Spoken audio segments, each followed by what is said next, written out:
To start with, I'm going to read a statement. There's so much material, I'm not going to trust my memory. And it's so important that I don't want to miss something. So bear with me as I do this. This is a compilation of several articles. I'm not going to take time to give the sites now. I can email them out later.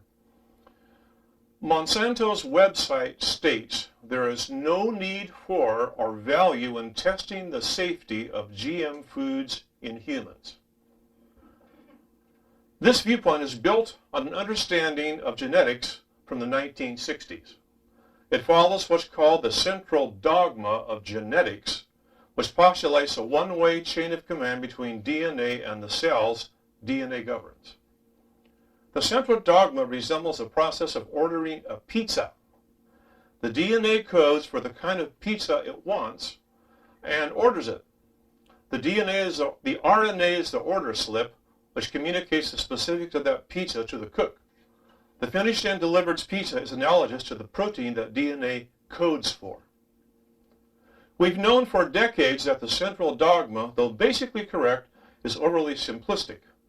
For example, microRNAs that don't code for anything travel within cells, silencing genes that are being expressed.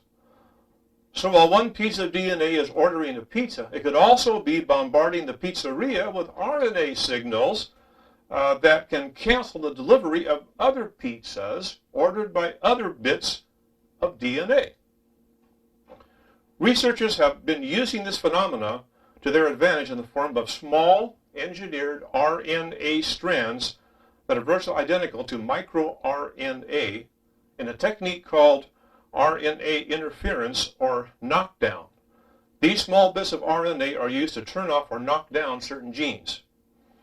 It's used commercially to create the flavor savor, a tomato with increased shelf life, and again in 2007 used it to kill insect predators by knocking down certain genes. Now, humans and insects have a lot in common genetically. Think about it. If microRNA can in fact survive the gut, then it is entirely possible that microRNA intended to influence insect gene regulation could also affect humans, and that should give you pause to think about. Monsanto's claim that human toxicology tests are unwarranted is based upon the doctrine of substantial equivalence. According to substantial equivalence, comparisons between GM and non-GM crops need only investigate the end products of DNA expression. New DNA is not considered a threat in any other way. Quote from the website. So long as the introduced protein is determined to be safe, food from GM crops determined to be substantially equivalent is not expected to pose any health risks. Well, there is trouble in paradise. Monsanto's paradise. In 1999, a group of scientists wrote a letter titled Beyond Substantial Equivalence to the prestigious journal Nature. In the letter, Eric Millstone et al. Called substantial equivalence, quote, a pseudo-scientific concept that is inherently anti-scientific because it was created primarily to provide an excuse for not requiring biochemical tests. Serious charge. To these charges, Monsanto responded, quote, the concept of substantial equivalence was elaborated by international scientific and regulatory experts convened by the Organization for Economic Cooperation and Development, OECD, in 1991, well before any biotechnology products were ready for market. Aha! This response is less a rebuttal than a testimony to Monsanto's prowess at handling regulatory affairs. Of course it was established before it went to market. It had to be. They first had to have a legal framework to do it. Now, the OECD's 34 member nations could be described as largely rich, white, developed, and sympathetic to big business. The group's current mission is to spread economic development to the rest of the world. Not health, not science, but dollar signs. Economic development. Now, serious thing. The American Academy of Environmental Medicine has warned that the public should avoid genetically modified foods, stating, serious quote, there is more than a casual association between GM foods and adverse health effects. There is causation. A large number of studies and incidents have implicated GM foods in a wide variety of health problems, including accelerated aging, immune dysfunction, insulin disorders, organ damage, reproductive disruption. I will not, I'll spare you the description of the rats fed a diet of GM soy. It'll make you pass out. It's that bad. It's gross. It really is. Terrible things. Whereas rats given the non-GMO soy diet were healthy. I have the site here if you want it. Animals consuming crops that have been genetically modified to produce the pesticide Bt approved for human consumption here in the United States have died by the thousands, while animals grazing on a non-GM version of the same crops remained unharmed. Upon autopsies, researchers found black patches in the animals' livers and intestines, internal bleeding, and other signs of poisoning. Farm workers in India have developed also symptoms of reaction to that. In addition to these risks, GM soy and corn contain higher concentrations of allergens than unmodified varieties. Evidence also suggests that the genetic abnormalities of GM foods may transfer to bacteria in the human gut, thereby exposing people to their detrimental effects long after a food has been consumed. Canadian geneticist David Suzuki, a well-known authority in the field, says, quote, the experiments simply haven't been done and we now have become the guinea pigs. Anyone that says, oh, we know that this is perfectly safe, I say is either unbelievably stupid or deliberately lying. Strong indictment, isn't it? It's time to rewrite the rules to acknowledge how much more complicated genetic systems are than the legal regulations and the corporations with money give credit. DNA is actually not well understood. 97% of human DNA is called junk because scientists do not know its functions. But guess what? There are functions. The concerns arise from an appreciation of the fundamental role DNA plays in life, the gaps in our understanding of it, and the vast scale of application of the little that we do know. A good place to start would be the testing of introduced DNA for other effects, microRNA mediated or otherwise, beyond the proteins they code for. But the status quo, according to Monsanto's website, is, quote, there is no need to test the safety of DNA introduced into GM crops. It is present in almost all foods that is non-toxic, and the presence of DNA itself presents no hazard. Given what we know, this stance is arrogant, and based on the results in lab animals, in livestock, and even human reactions, it is false. It's time for Monsanto to acknowledge that there's more to DNA than the proteins it codes for. And new research shows that when we eat, we're consuming more than just vitamins and protein. Our bodies are absorbing information or microRNA. Chinese researchers have found small pieces of rice RNA in the blood and organs of humans who eat rice. The Nanjing University-based team showed this genetic material will bind to receptors in human liver cells and influence the uptake of cholesterol from the blood. The type of RNA in question was called microRNA due to its small size. They've been studied extensively since their discovery 10 years ago, and they are players in several human diseases, including cancer, Alzheimer's, and diabetes. They usually function by turning down or shutting down certain genes. So these findings could prove a game changer in many fields. It would mean that we're eating not just vitamins, protein, and fuel, but gene regulators as well.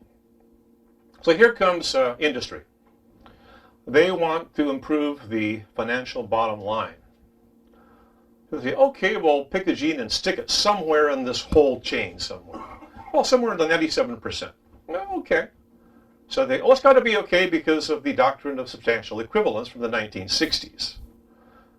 And so, therefore, it's okay, don't worry about it. Well, guess what? They know so little. And if you say, well, tabula rasa, we don't know, but now you have the results of the test on lab animals, which is horrific results. The evidence of livestock eating genetically modified soy and other products and corn, dying by the thousands and having black patches on their liver and stuff like that.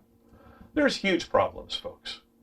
And as a whole group of scientists signed a protest against GMO foods, saying, look, there needs to be substantial testing done, clinical tests, before you go any farther with this. Once you tamper with the genetic makeup of any organism, you've changed it for eternity, for the life of the planet. You can't take it back. You can't call it back. These are serious things, folks, and it's time for us to take it very seriously. In some ways, I don't envy you. Because debates often end up being my evidence versus your evidence versus your evidence versus my evidence. But that's what I got to do. And I'm going to rely on one major source. And it's not a scientist. It is the New York Times. The New York Times, on January, let me get the date right, February 8th, 2012, this year, did a review of all of the research on the effects of, again, GMOs is already an emotional term. Let's call it modern day seed as opposed to obsolete seed. Looking at what you could call genetically modified organisms. I mean, they could be the healthiest thing in the world, and you're going to genetically modified organism. Who'd want to eat that? You know, who'd want to eat a transgenic seed product?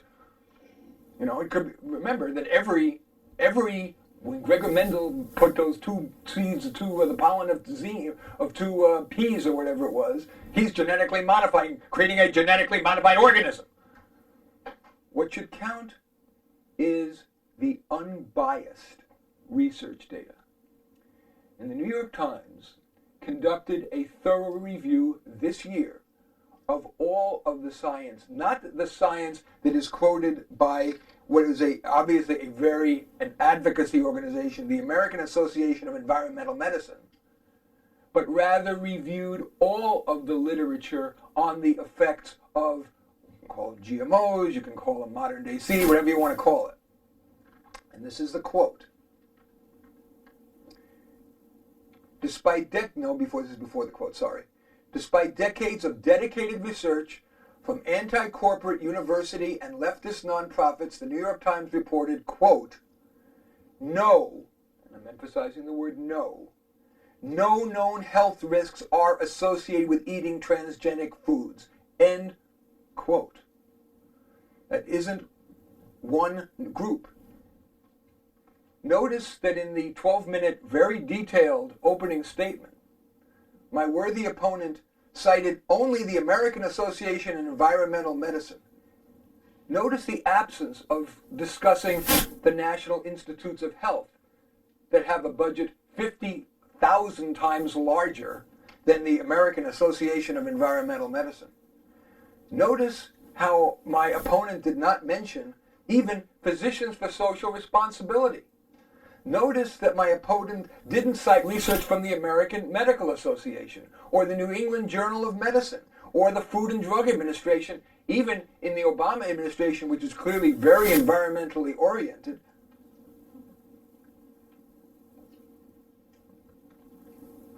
Notice the wording, the careful couching that my opponent used.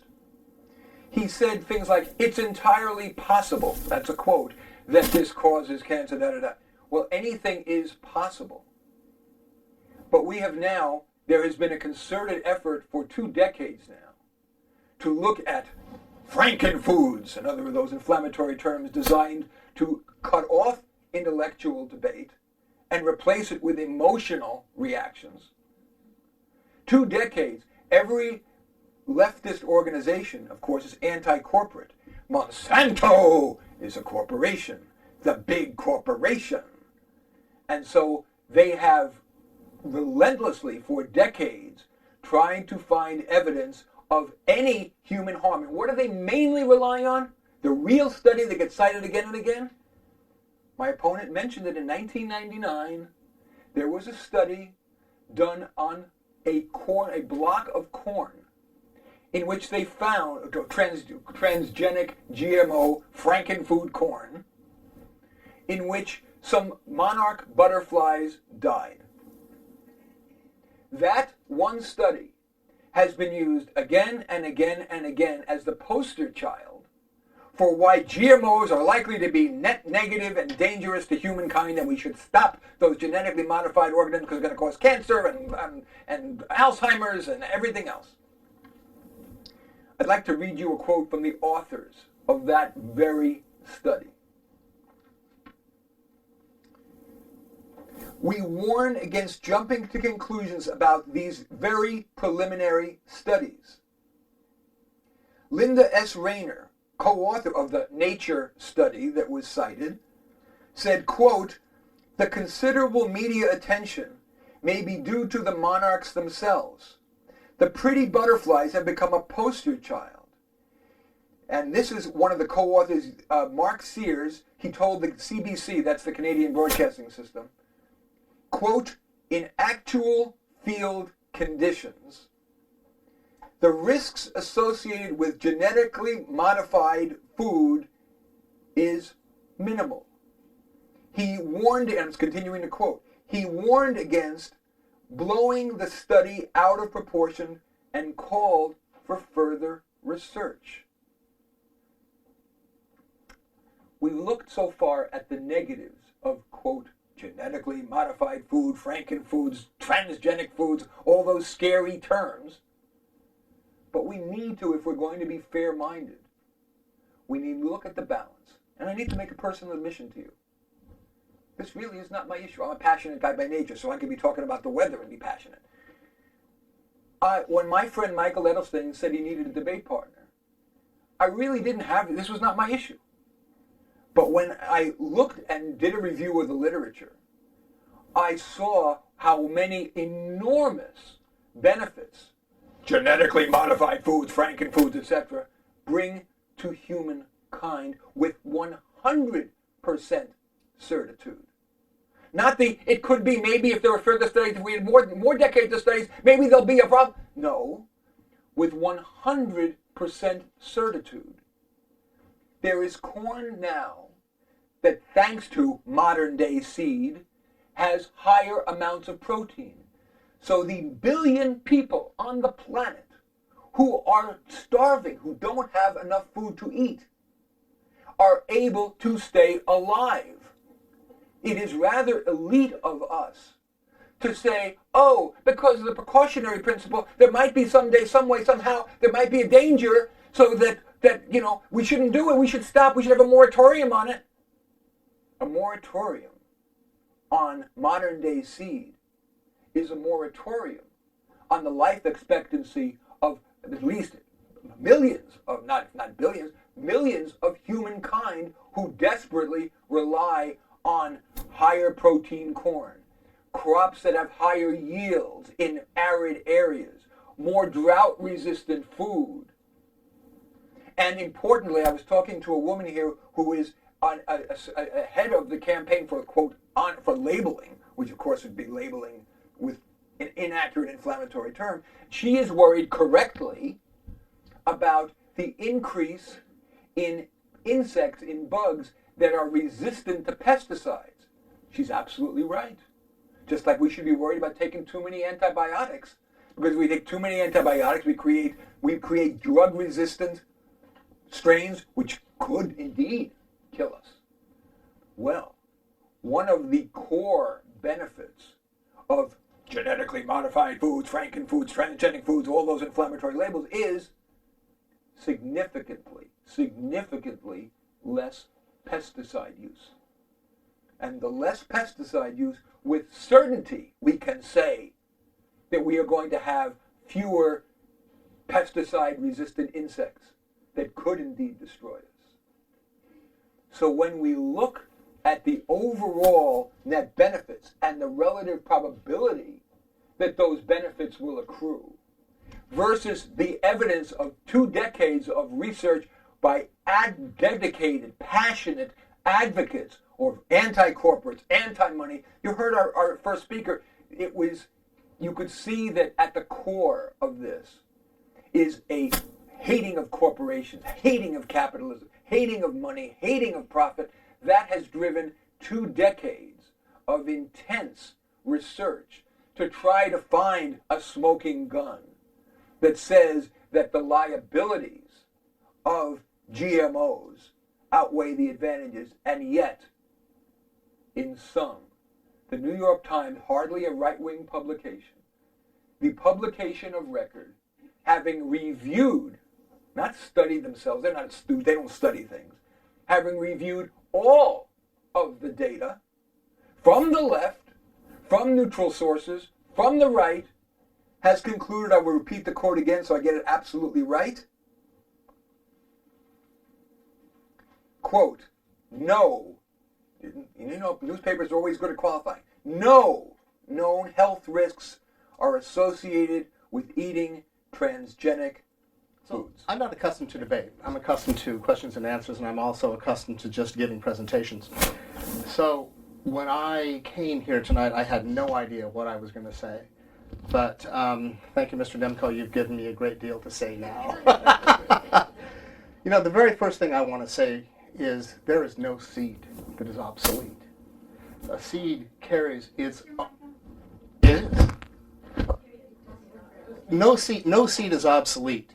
Okay, a seed carries a promise to the future that gives all of the future its knowledge that it's gained in perpetuity in the past so that everything can survive in the future. Our modern seeds don't carry that same kind of information.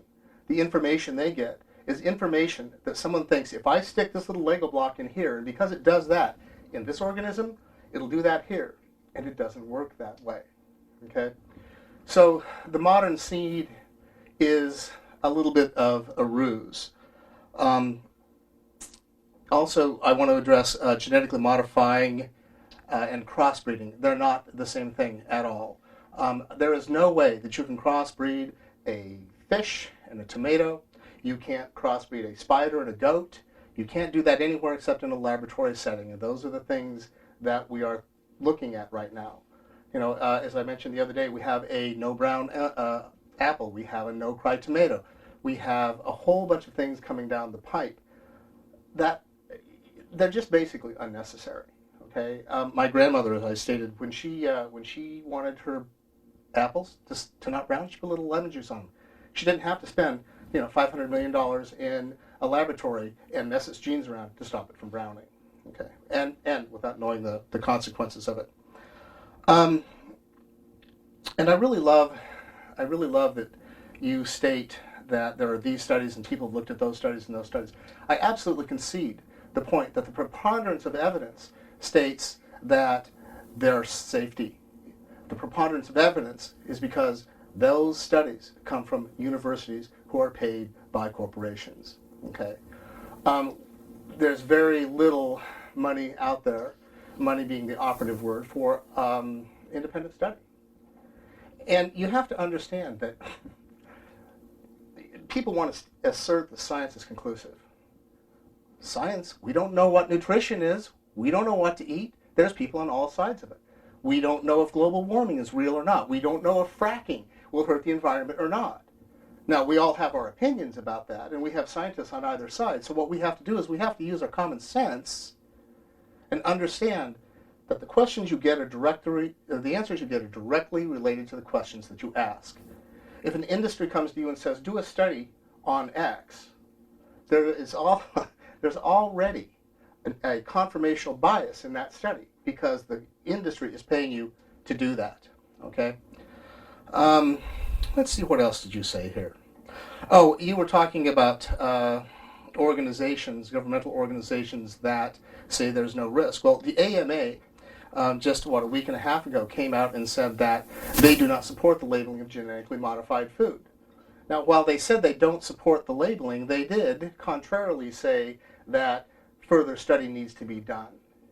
We do not have one long-term human health study with genetically engineered ingredients in our foods. We don't have one. And I'm sorry, blame the monarchs. It's not their fault. Okay, that just doesn't work. And feeding the world. Feeding the world is am I running out of time? I'm gone. I'd like to start with a poll just to get a sense of who I'm talking to here. How many people, as far as you know, how many of you have ever tasted genetically modified food? Anyone? Oh, you're all heretics.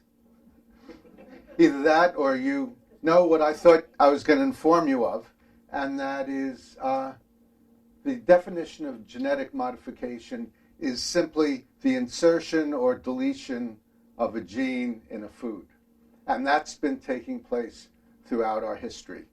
Even microbes are always exchanging genes in the name of natural selection and survival of the fittest. And as you know, by a show of hands, if you've eaten carrots, you've eaten a genetically modified food, because carrots are the result of selective breeding of the wild carrot, which reduced its bitterness, increased sweetness, intensified its orange color, and minimized the woody core of it. And the reason that's a genetically modified food is because it started with wild carrots, but then as a result of exchange in genes, it got genetically modified and led to the modern carrot. Bananas come from 2 wild species, and wheat comes from 3 wild grasses. How many people have had broccolini? Broccolini is made from the hybridization of kale and broccoli. So this process has been taking place for centuries, and what we've done with the modern what we've done with the modern genetically modified food is we've gone from natural selection to intelligent direction. Now humans are directing this intelligently. I wanted to really highlight the tragic state of the world in terms of disease, starvation, and hunger. And out of the 7 billion, 1.2 suffer from hunger, malnourishment, or starvation. 1.2 billion people suffer from hunger. And 9 million die because of hunger and now malnutrition. 5 million of those are kids. One person every 3.5 seconds is dying of malnutrition, hunger, and starvation. So, and I could go on and on with these statistics, but the state of the world is very, very sad in terms of that. Now, genetically modified food to the rescue.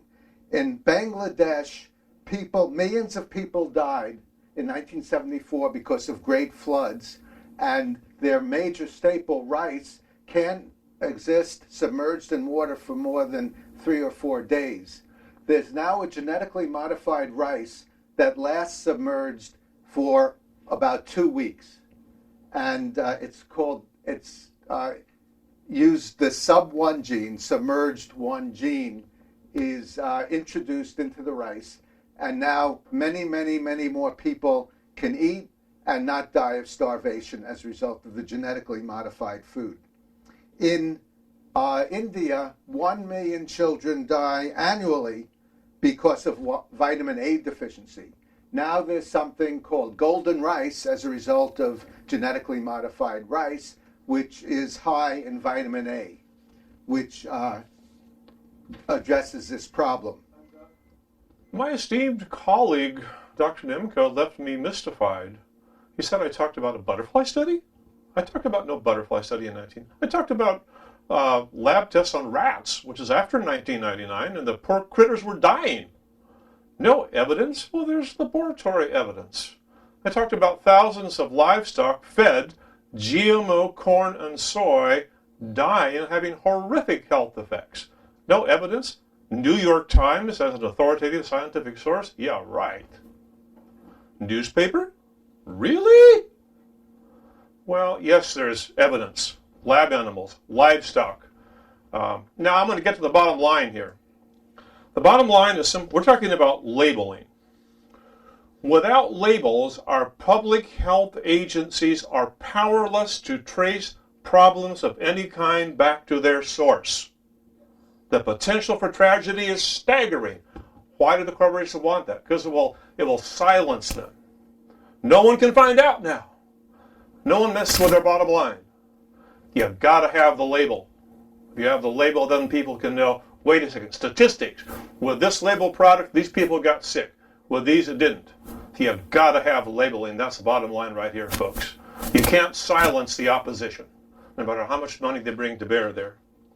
So basically, to summarize, fundamental weaknesses of the concept. Imprecise technology. A genetic engineer says, I'll stick this gene here. How does he get the foggiest idea of what will happen long term? Oh, no tests? Well, of course, no tests have been done. Talk about the 30 scientists who protested about the golden rice clinical test. You know, they said, you guys are being run by money. You can't have any valid results from this. There's been no research done to validate this. Why? Because the big corporations pushing through this because they want approval. The bottom line is what's involved. And so, imprecise technology, side effects. It's like performing heart surgery with a shovel. Scientists do not understand living systems completely enough to perform DNA surgery without creating mutations which could be harmful to the environment and our health. They're experimenting with very delicate but powerful forces of nature without the knowledge of repercussions. Huge consequences. And once you turn loose this Armageddon genetically, you can't call it back. So number one is there have not been any kind of clinical testing done. Number two, the genetics is far beyond what their current level of knowledge is. Number three, there's evidence in lab animals and livestock of horrific health effects of consuming GMO soy and corn on a long-term basis. Number four, if you make a mistake, it's for the next 1,000 years. You don't want to take that chance. And finally, number five, without the labeling, no one's going to know, and the corporations love that. Folks, you want to support their push to label. Support that proposition. Thank you. I suspect you've all heard again and again how both of my opponents have used the word corporate and money again and again rather than data. And what was most telling for me was the dismissal of all of the research. He says, yeah, it's true. He agreed that the preponderance of the research shows that it's safe over 2 decades. But he says, but that's been done by universities. And they've been funded by corporations. So you can't count on that. First of all, the percentage of research that, I'm in the wrong place again. The percentage of research that's funded by corporations is relatively small relative to what's funded by our gargantuan government. And even if, heaven forbid, a corporation has funded professors, they're going to say, okay, well, I'll just lie and make up money so I can get another grant. Is it possible that all of the universities worldwide over 20 years are all on the take? And that all of those studies that led the New York Times, which I am not saying they're researchers, that reviewed, they're excellent at reviewing all the studies from all the universities, can that really, that research be brushed away with, well, some of that was done by corporation-funded money, so we can't count on it? What could be more anti-intellectual than that? Except calling it Frankenfood. Instead of calling it genetically modified organisms. If you look in your soul and you really ask yourself honestly, when you label something genetically modified organisms, even if it was a Mendelian peas, nobody would buy it. The goal is to stick it to the corporations, which was said by both of them. My goal is to help humankind. I am a guy like everybody else who wants people not to starve, who wants less pesticide use so we don't get pest-resistant bugs, get pesticide-resistant bugs. And as I look dispassionately at the issue, at the data provided by the preponderance of the evidence by all the universities in 2 decades, it's clear that the benefits of use of genetically modified seed outweighs the liability. Of course, further study is always a good idea. But to incorporate the precautionary principle, who knows what happens? It's only one way. If we can't turn the clock back, we would never have penicillin. We would never have the car. We would never have the internet. We would never have electricity. What would happen if electricity could cause terrible problems to the whole world? We need in life to exercise cost, benefit, and risk reward, and not rely on trumped up PR stunts like joining a fish with a tomato to create an inflammatory point. My final question to you is, as you have listened to this debate, is it with all the good causes out there, veganism, the Libertarian Party, re-electing President Obama, curing cancer, can you honestly look in your hearts and say that a good use of your time and money is to have inflammatory labeling put on foods? I close by repeating again what the New York Times said in summation.